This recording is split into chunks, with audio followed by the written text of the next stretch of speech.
Заман өткен сайын есімі жанарын еске түсіретін ерлер қаншама. Соның бірі Жезқазған облысы Жаңарқа ауданының түлегі Шабден Ералиев еді. Ол 1903 жылы Сарысу болысындағы кедей семьясында дүниеге келген. Жас бала өзінің бұлада балдырған шағының көбін бай үйінің қозысын жаюмен өткізді. Бірақ ол өмірдің бұл ащы дәміне тамсанып қана жүре беруді місе тұтпай, Түркістан жаққа кетіп бара жатқан саудагерлерге ілесіп, елден жырақ кетеді. Ол осында жүргенде, оған Ақмоладан Ташкент қаласына жол жүріп бара жатқан Жанайдар Садуақасов кездесіп қалып, оны Ташкент қаласына оқуға түсіргелі өзімен ерте кетеді. Бұл 1911 жыл еді. Сонда Шабден небары 8 жаста ғана болатын. Оны Жанайдар Түркістан жер шаруашылығы училищесіне оқуға енгізді.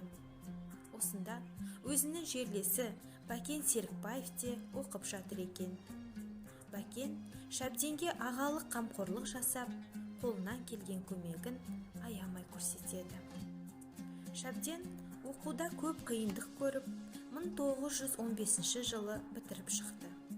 Ол осы алған білімін онша қанағаттанбады да, Ташкент қаласындағы 2 кластық училищеге түсті. Мұнда өмір мүлде басқаша болды. Училищеде жасырын саяси үйірме бар болатын. Шабден оған құлшына қатысты. Оның саяси сезімі оянып, революциялық жасырын жұмысқа араласа бастады. Ұлы Октябрь революциясынан кейін 1919 жылы партия қатарына өтті. Бұл кезде бабына келген жігіттің қырандай қияға көз салған шағы еді. Шабден оқуды бітіргеннен кейін ресейлік ауыл шаруашылығы санағын жүргізетін мекемеде регистратор болып аз уақыт жұмыс істеді де, көп кешікпей болыстық жер бөлімінің меңгерушісі, одан соң аудандық милиция бөлім бастығының міндетін атқарды. Шабден өзін іс үстінде ерекше көрсетті де, тап жауларымен тайсалмай айқасты. Соның нәтижесінде оның қызметі де бірте-бірте жоғарылай берді. 1920 жылы Ташкент ұйымы президиумының секретары болып сайланды. Ташкент уездік комитетінің мүшесі болды. Талай айтыс-тартыстарға түсіп, өзінің тілді шешен коммунист екенін сан рет байқатты. Ол бір бет қайсар еді.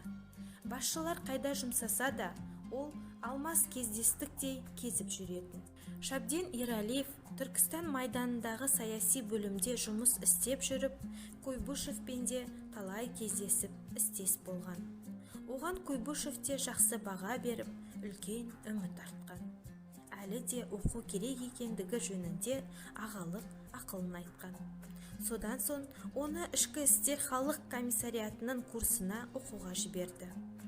Шабден оны 1921 жылы бітіріп, Түркістан республикалық милицияның жоғарғы органында инспекторлық міндетін атқарды. 1922 жылы ол Ақмола уезіндегі милиция басқармасының бастығы, одан соң губерниялық партия комитетінің ұйымдастыру бөлімі бастығының орынбасары болып, бір қатар уақыт жұмыс атқарды. Осында жүргенде губерниялық, уездік партия комитеттері бюросының және губерниялық атқару комитетінің мүшесі болып, артта қалған Қазақ Сахарасында Совет өкіметін орнату ісіне белсене қатысты. Туып өскен жері Сарысу бойындағы ауылдарға әлденеше рет келіп, жаңа саясатты насихаттады. Шабден бұдан кейін Әулие-Ата қаласына келіп, 2 жыл жұмыс атқарды. 1927 жылы ол Қазақстан орталық атқару комитетіне мүше болып сайланды. 1928 жылы ол Адай өлкелік атқару комитеті председателінің орынбасарлығына жіберілді. Бұл шақ ел ішінде тап күресінің белен алып, жан таласа бұлқынған шағы еді. Байларды конфискациялау ісінің қызу жүріп жатқан кезі болатын. Шабден осында шыныққан шымыр қайратын одан сайын шындай түсті.